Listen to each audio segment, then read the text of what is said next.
BlackhatJaguar, an extra large entertainment presence. The 21 Trials of Thomas Forte. Sacrifice by Clarence Carrington. Prologue, entitled Parentage, Dark Prophecy. Ancient ruins of Augeist, Bertram Desert, Planet Fold. Eroded beneath the whistling sands of the Bertram Desert are the remnants of Augeist, the capital city of the metal-skinned, near-extinct race known as Starshapers. Its ancient monarch, a statuesque man with gleaming golden skin, a light gold beard, and wide, broad shoulders, floated over a primordial sand cavern under his immense cosmic power. His metal eyes gleamed, staring at what had been the orchards lining the inner walls of his palace courtyard. Their bounty held fruit from other worlds, sweetberry bushes and apple grape vines that thickened under the brightest moonlight when rooted within the fertile semi-volcanic oasis soil that once laid here. Now all that remained of the Golden City's promenades was this dim, earthy cavern, from which his silhouette rose and levitated out into the shadowed night air. Gone were the irrigation ditches supernaturally bringing fresh water along the sides of the buildings, the tall spires and obelisks touching up higher than the jungle trees that surrounded the outer reaches of the walls. Apollo Gold could remember when his people flourished, teaching the few gifted elf and dwarf tribes located far out beyond the jungle lakes of magic, fire, and metal. The Starshapers, all teeming with cosmic power, were worshipped as gods in those days. Floating islands of shimmering gold would range the lakes and canals near the base of Augeist back then. Apollo's eyes narrowed as he sensed life along the sands converging not far from where he flew. His skin flickered and his form went ghostly invisible and intangible in the dark night sky. Looming invisibly far over his head, his golden palace, Oro, levitated of its own power like a sleeping city orbiting the world. Undetectable to any but the metal eyes of a Starshaper, the palace was both his ship and home since leaving beloved Augeist behind. Nothing had ever hurt him so, and on private nights, such as these, he swore nothing again ever would. With this oath, he justified having no contact with the magical beings that now ruled the planet, knowing they would fall prey to the creeping darkness that now spread unchecked along the cosmos. If his own people, born of the stars and settled under his rule on this planet, could be wiped out by such an evil, what hope did humanity have, being born to dust and dirt? He stared now into the rolling hills and long dunes of the Bertram sands, and did not look away, even when a slim, string of light appeared and flashed into the form of a tall, silver-skinned woman. Her braided hair waved as she floated over to him, and her long gown wrinkled lightly around her thickly muscled legs. "Is there a good reason you wanted to meet here, brother? I can't stand the Terrans and lizard men that live here now. Can you believe what those disgusting snake people are planning?" she asked impatiently. "Are we doing something about it? To the 9 hells with them. We ruled here once. We were gods to them," answered Apollo. "We still are. They remember us." "No," he whispered back. "No.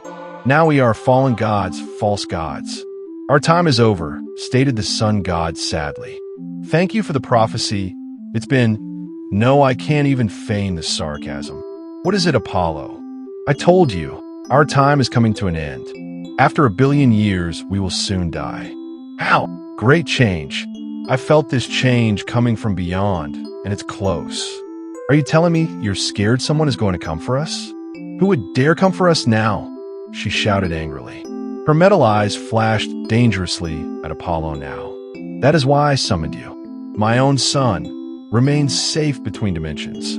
He doesn't interfere on Vantage, and he lives in peace."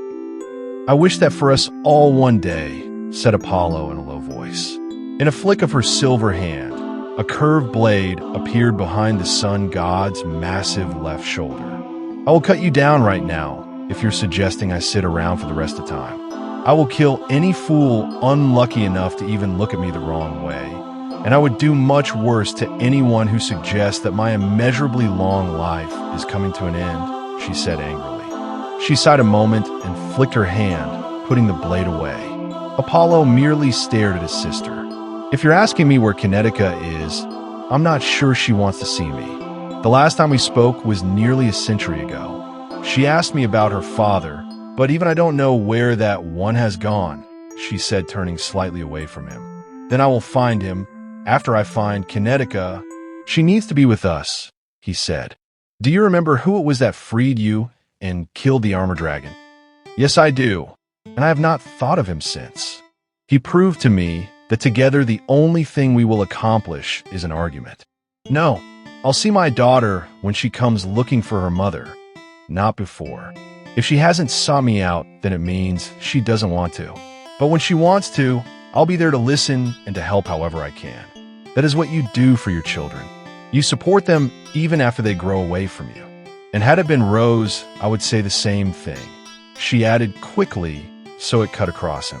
She put up another warning finger to keep him from even saying her late daughter's name.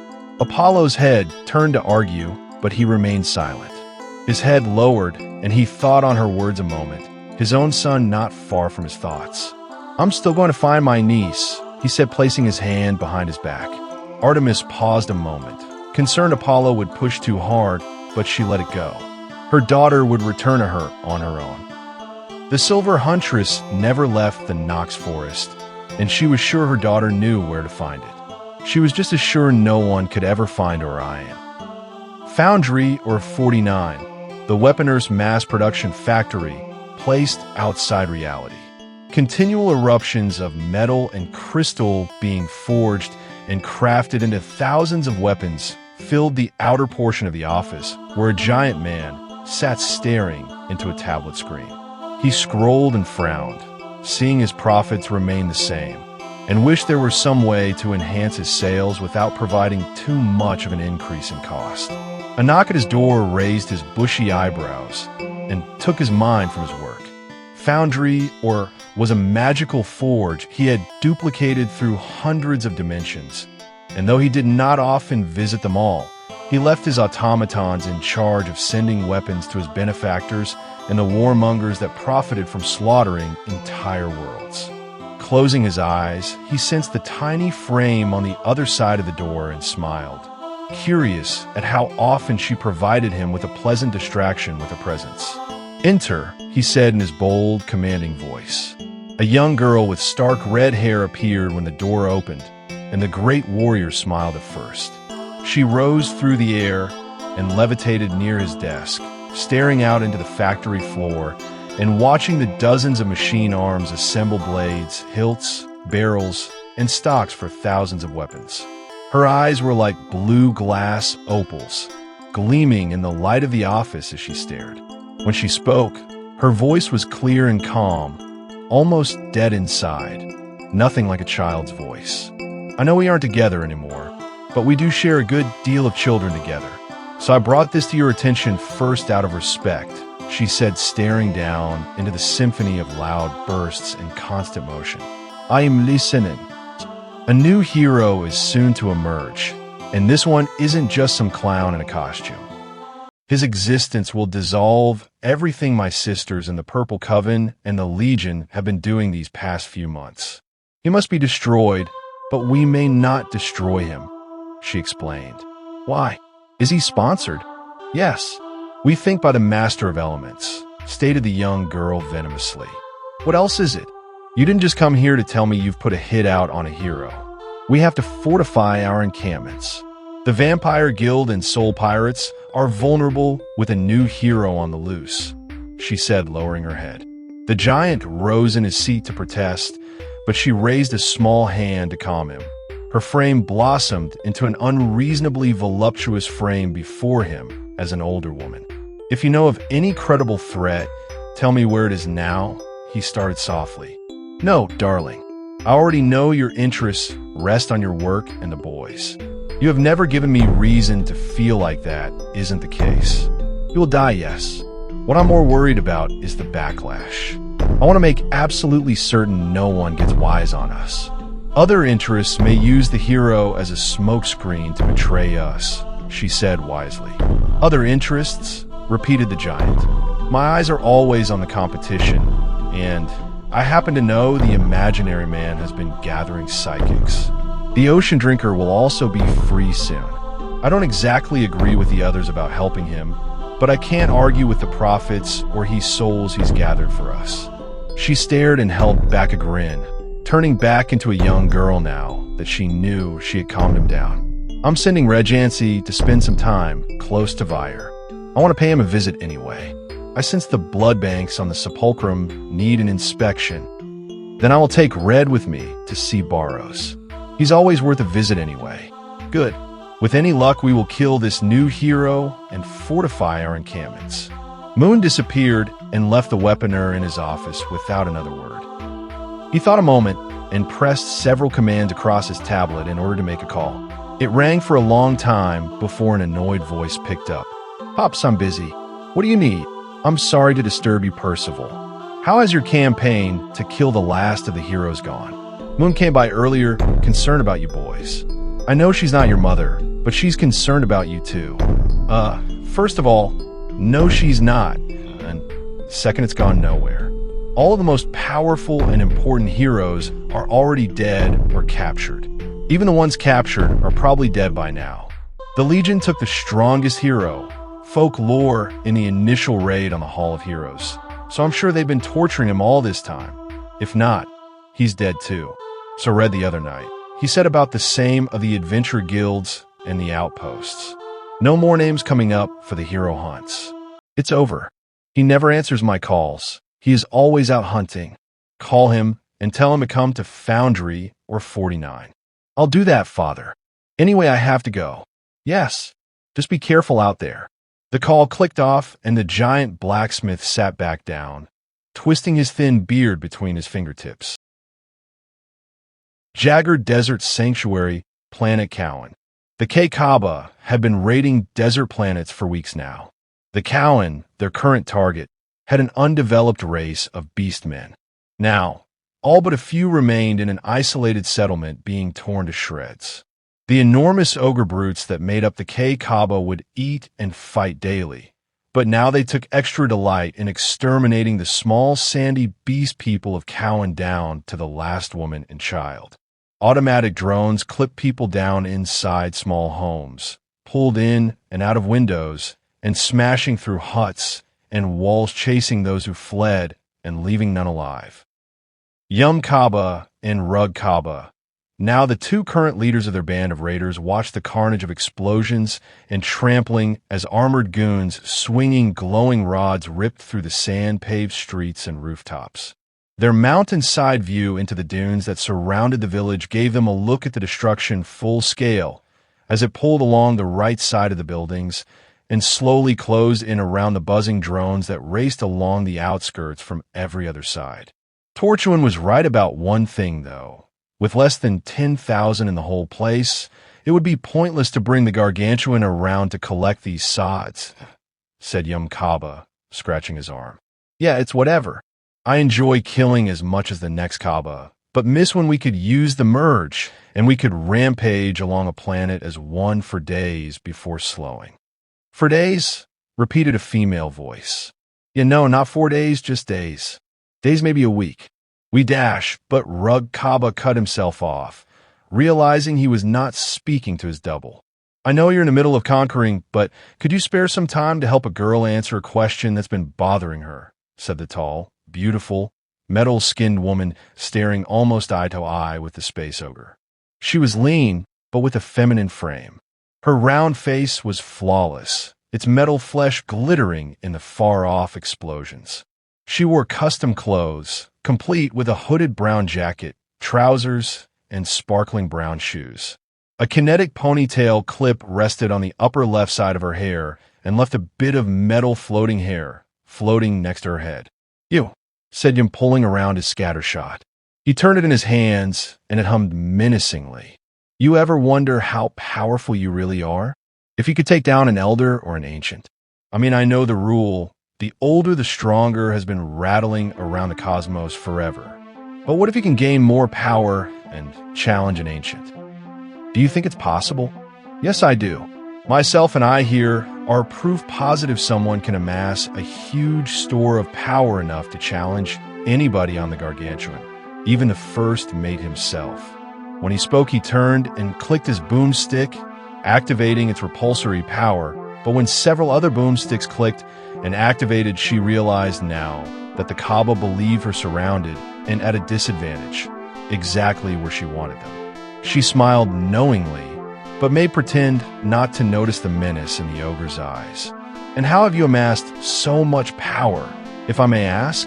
asked the metal-skinned woman. The answer came from another ogre stepping up from the rocks to join them now. "I have a special ability I stole off the soul of a shaman. He called it Union. I can copy my body with only a little bit of power, fill it up with souls, and merge my body again." When he finished, another spoke. "I can infinitely fill these bodies with souls, as much as I can infinitely copy them."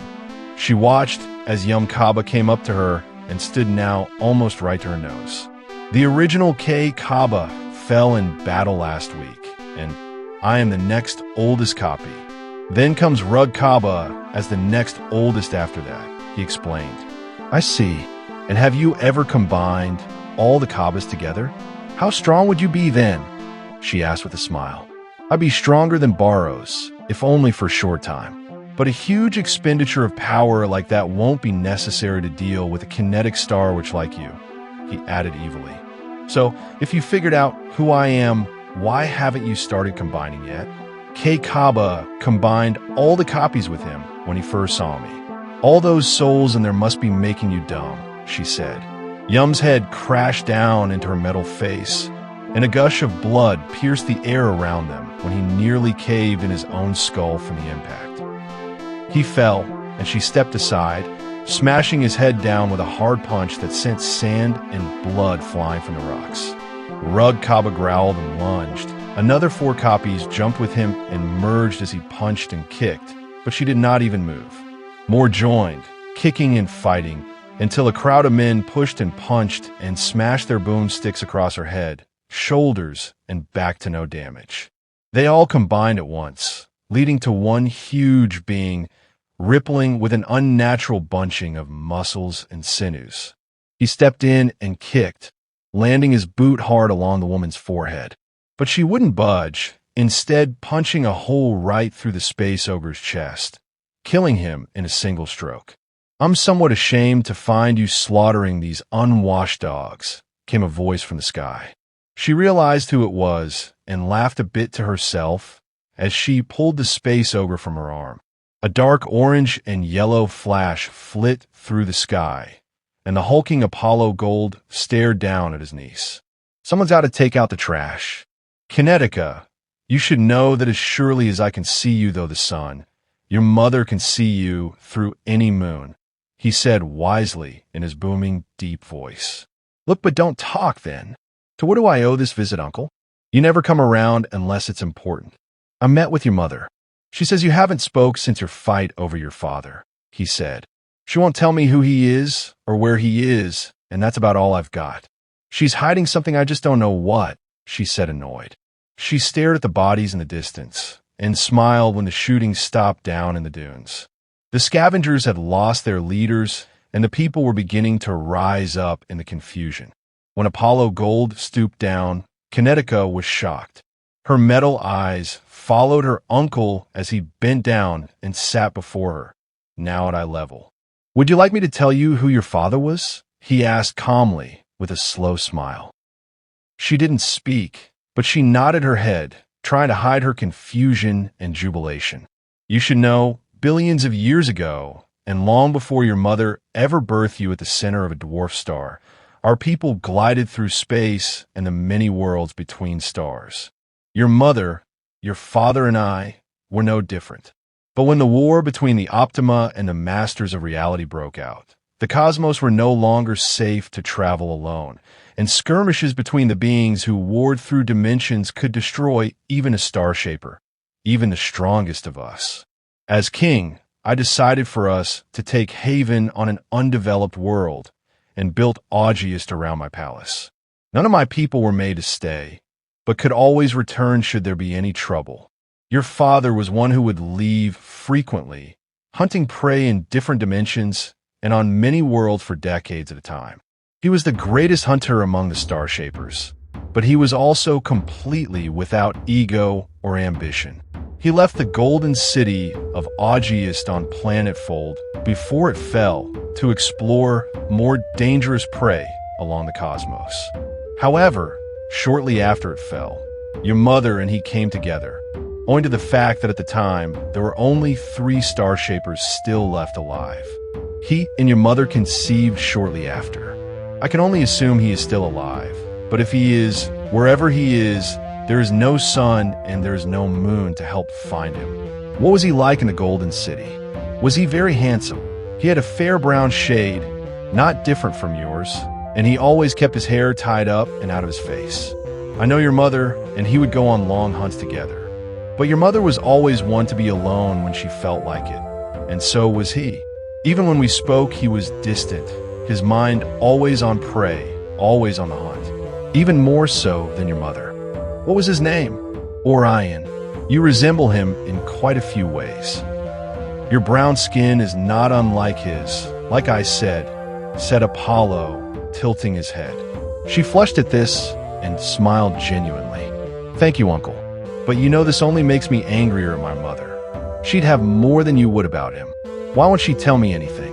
No one can make Artemis do anything she doesn't want to. But when she's ready, she will tell you everything. I just hope by then it won't be too late, and it will no longer concern you as it does now. I just have one more question. My cousin, Thaddeus, how is he? He is fine. I spoke to him just today. That's good to hear. Why is it we never hear from his mother? She is one buried in her treachery. No one can save her, and no one will, answered Apollo ominously. Kinetica shrugged, hugged her uncle, and he flashed out of sight, back through the sun. She stared there a while, thinking before choosing what to do next. Kinetica gazed around, wiping a single tear from her eye, and looked down pitilessly into the face of the K-Kaba space ogre. You fools! I'd have never spared you anyway. The dark will see. Wait until I find my father.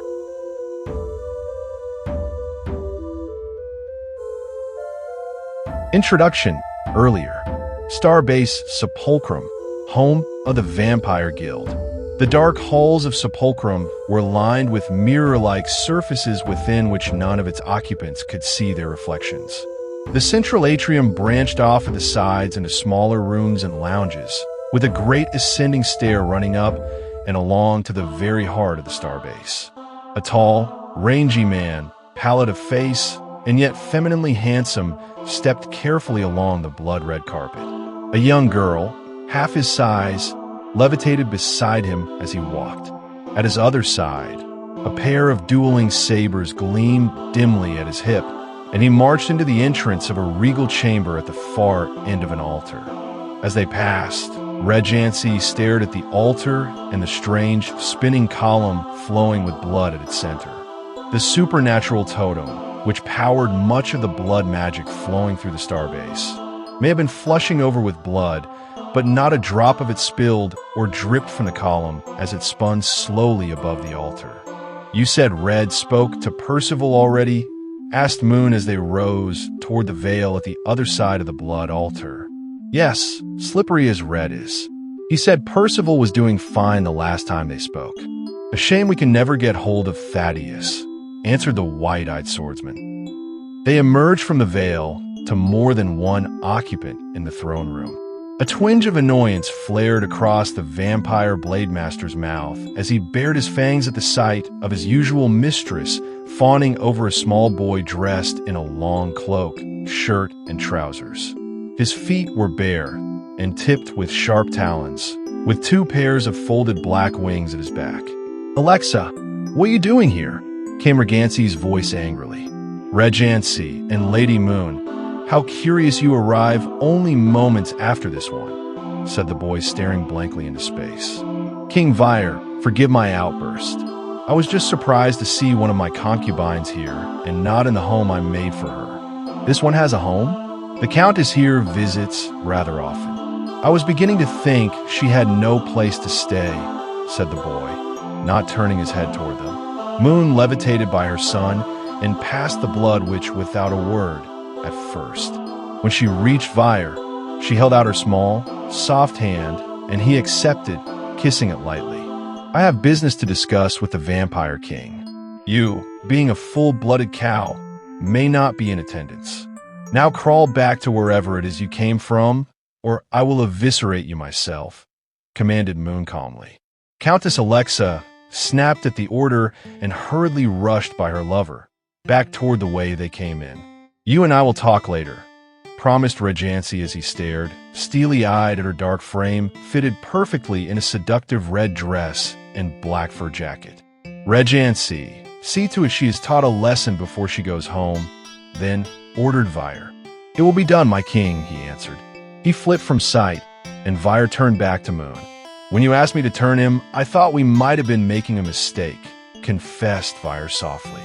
A small smile played along his pale little face.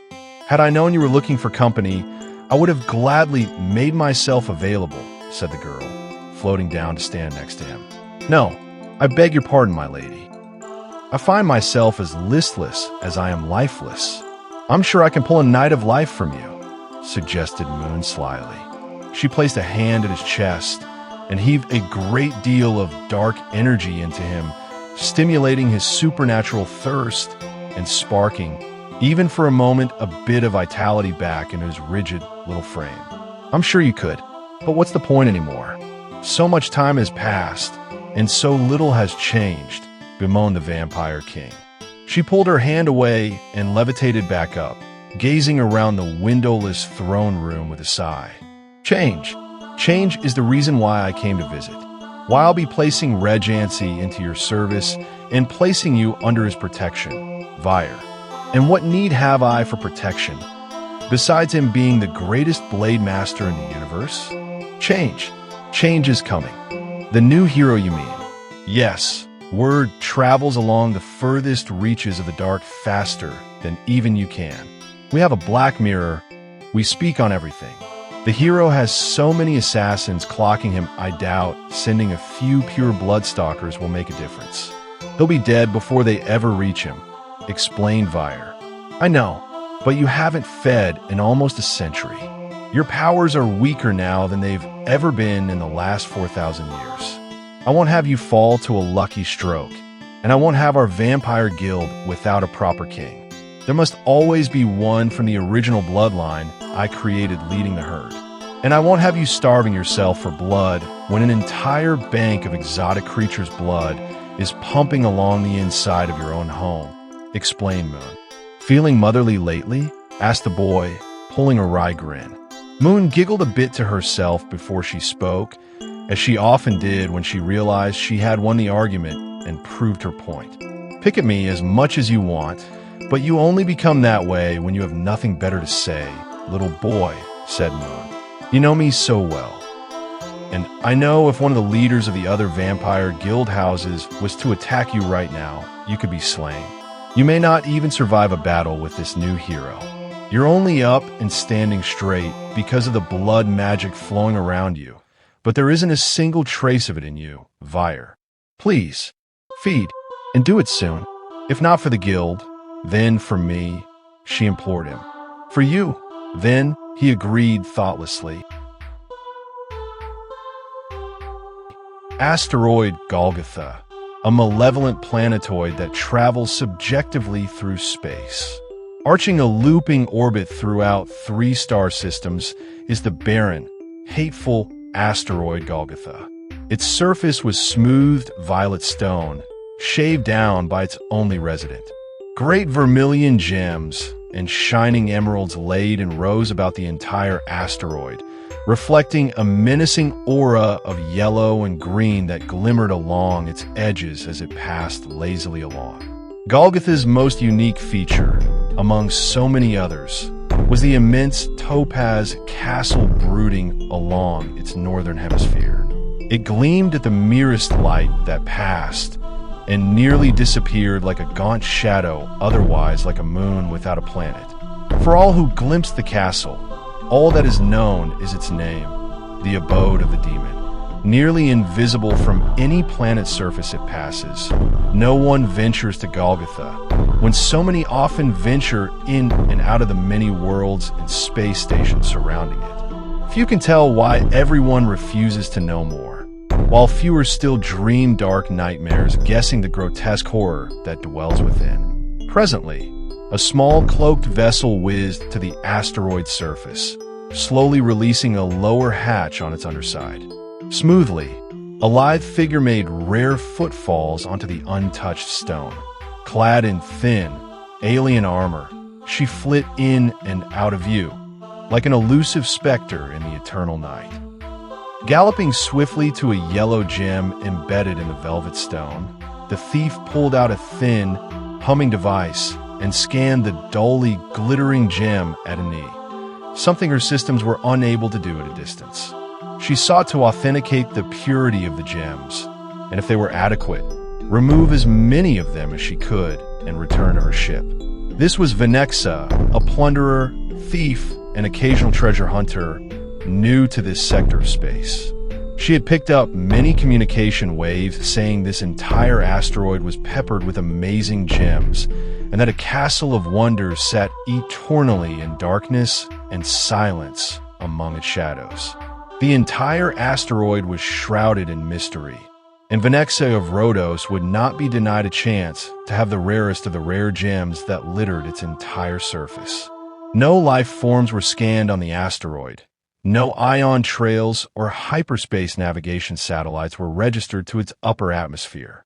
No wormhole activity of any kind could be detected on Golgotha. She was an adept enough thief to be sure of what she was doing, but no amount of planning or scanning could prepare her for the meeting she would witness.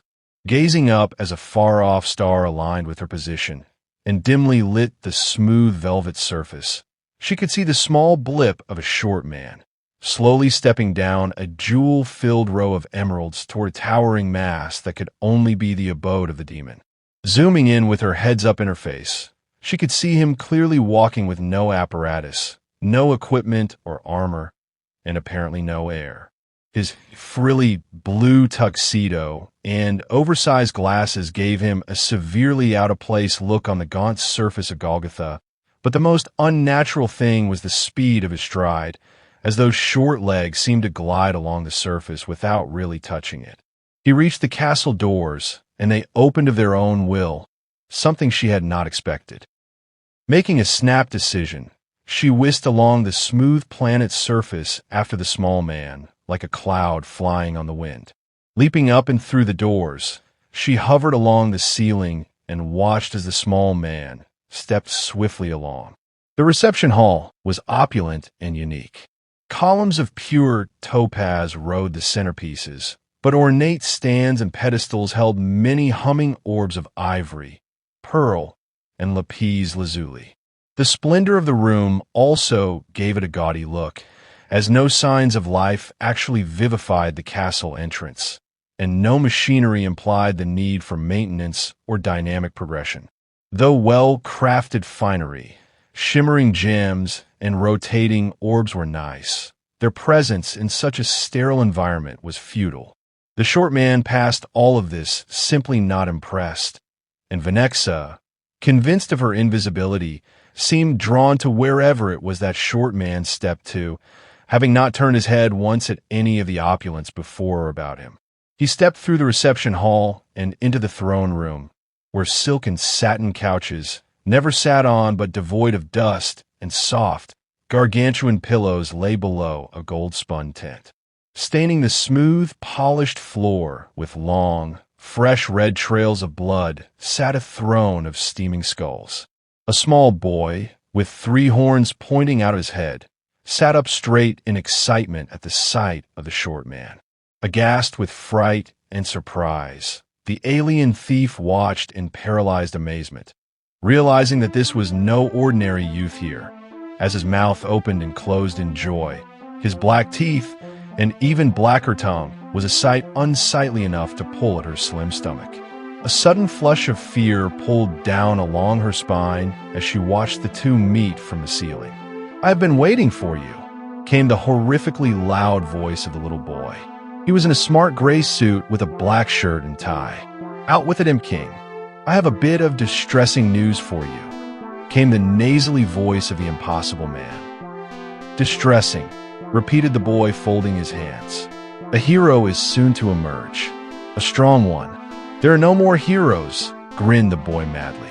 His sharpened teeth leaked an icky black mass in a view of the frowning imp. The boy's smirk wormed away before long. A fierce shudder whipped the tapestries like a gale over a chilled sea and swept the watching adventurer on her spot above the entrance to the throne room. Already Venexa believed she had seen enough. She had determined the purity of the gems outside to be more than adequate, but she could not turn away from them, as strange and as unusual as the meeting was. "This new hero is different. His existence will dash." "Have you forgotten who I am?" roared the boy, stamping his foot down.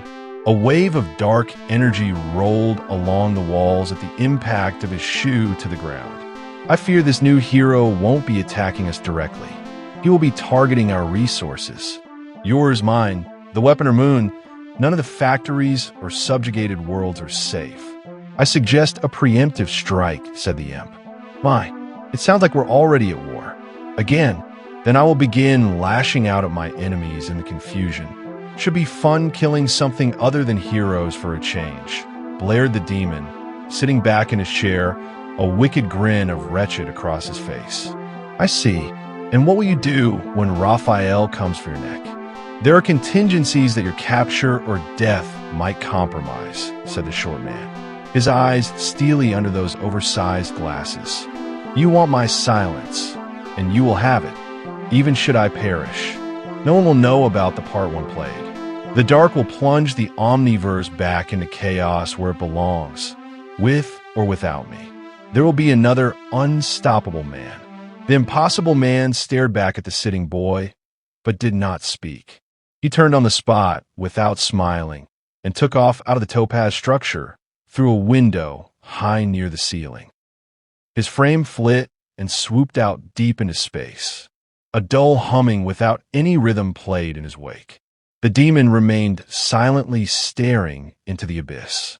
The undulations of the cosmos beckoned at his truculent mind. A murky fog wrenched the knowing smile from his face. It strangled his insides and parted his toes. The knowledge of oncoming change.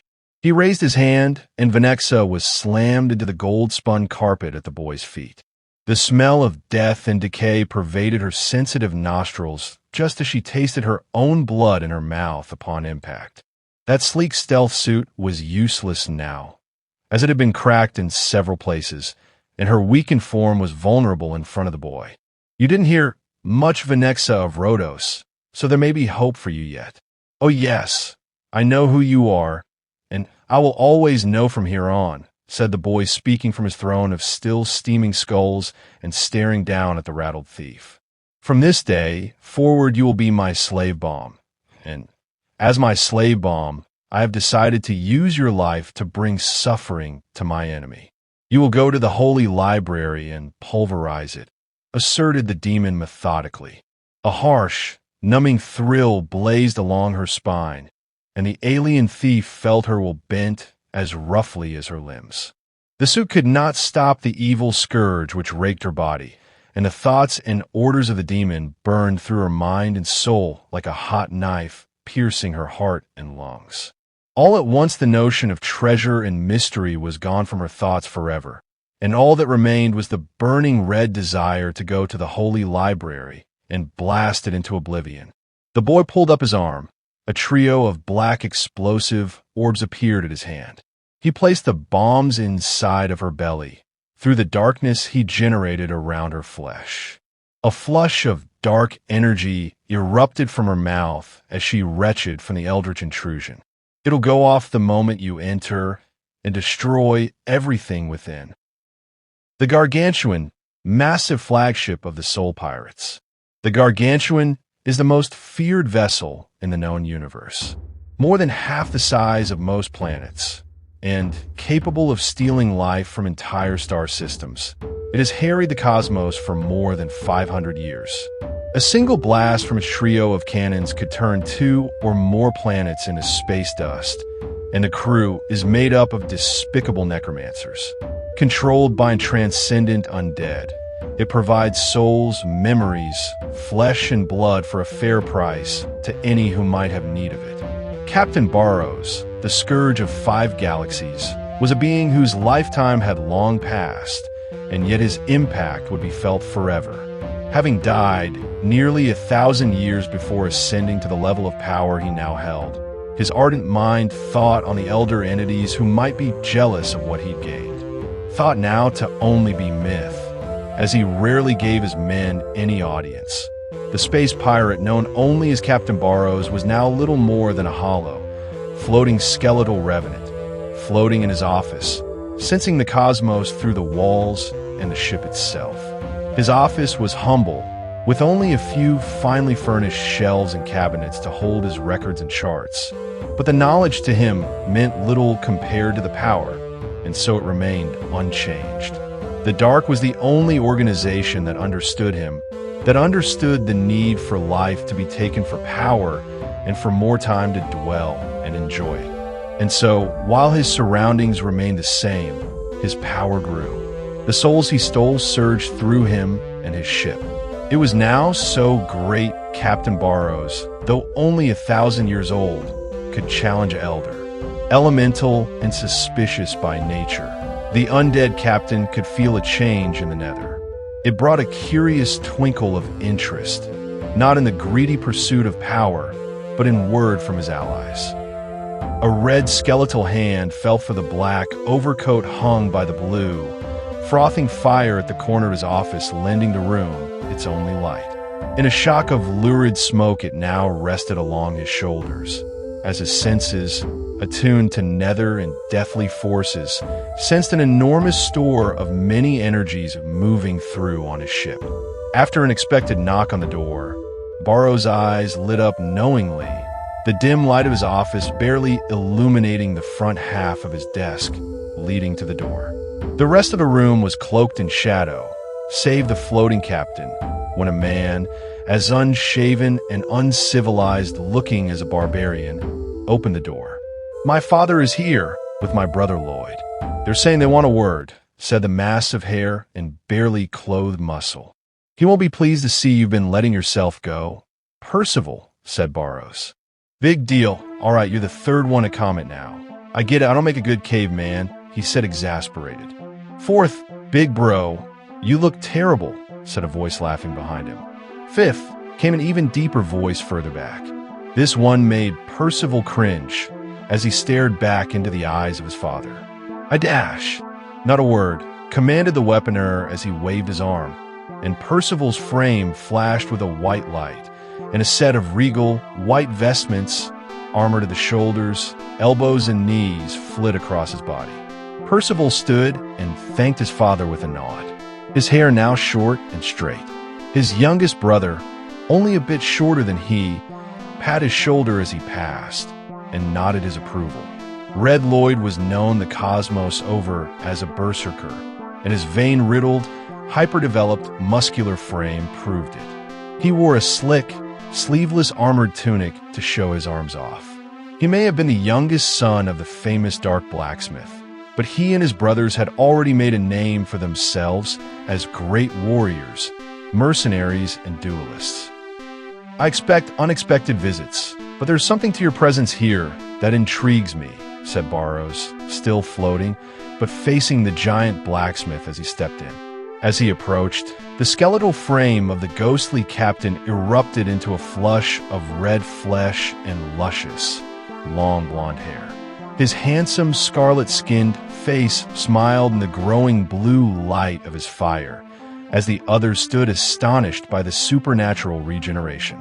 Barrows now stood eye to eye with the Dark Blacksmith, who was also much taller and leaner than men get. They shook arms in the old way and nodded, acknowledging a history of centuries-old deals and ventures together.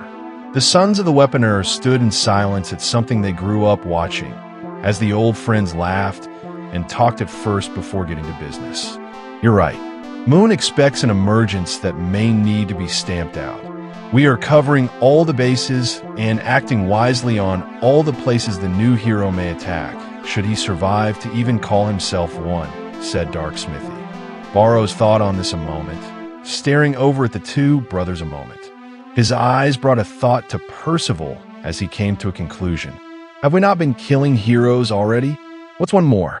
You put out a hero hunt now, and everyone's going to want a piece, asked Percival, the infuser, arrogantly. It's not about the hero. It's about the damage he could do to our operation. Of course, we'll kill him, but how many other heroes will he inspire before we get to him? How many of my or your operations will he disrupt? How many fallen heroes will he resurrect? The Impossible Man and Modirf both omni-lock the raid on the Hall of Heroes. He won't be going back in time to prevent it, but there are numerous other resources he could damage and worlds he can liberate. We need to stamp him down now before he does anything heroic, explained his father calmly. His words set Barrows to thinking and nodding.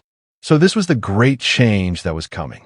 Either the dawning of a new heroic age, or the nullification of another one. Knowing that one great hero can inspire a nation of heroes, he could not disagree. What do you need? Asked Barrows, narrow-eyed. I'm leaving Lloyd here, and I'm taking Percival to guard my largest foundry, or... You're sidelining me? I never lost to any heroes. I'm Dash.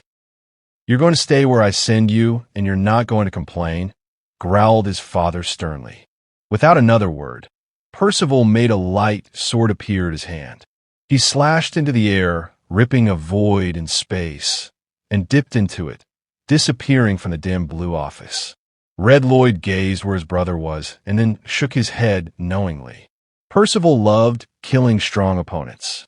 He would not appreciate staying out of the action to guard a place that may or may not be attacked. If I may ask, why not have Percival remain here? I only happened to give him sanctuary on my ship. He was fine here, suggested the captain. You saw what he looked like, did you not?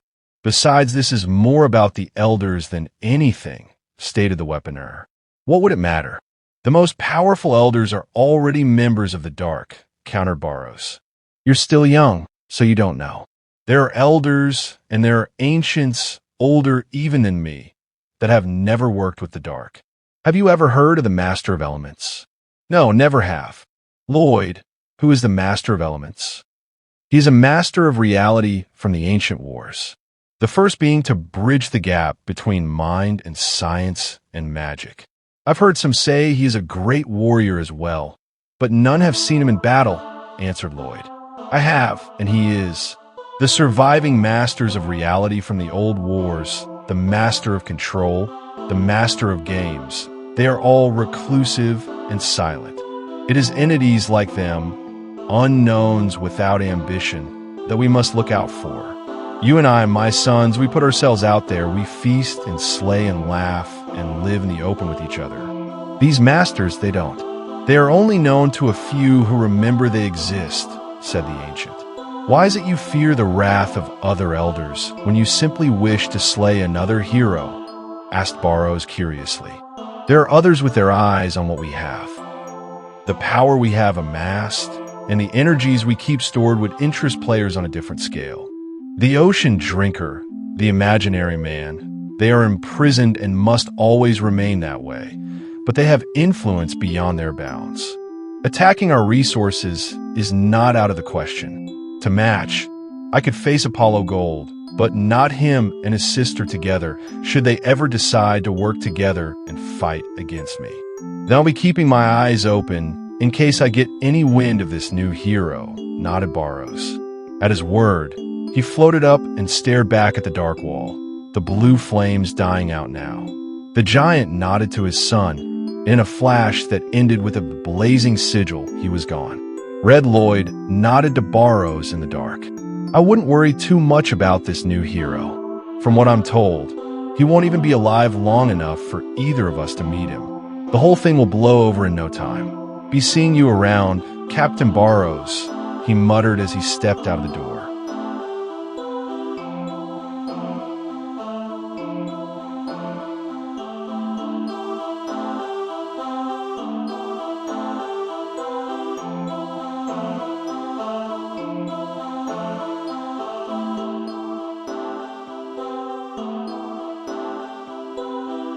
If you're interested in reading about epic battles, vengeful duels, and hardcore sci-fi action, scan the QR code with your mobile device to purchase your copy of the 21 Trials of Thomas Forte now.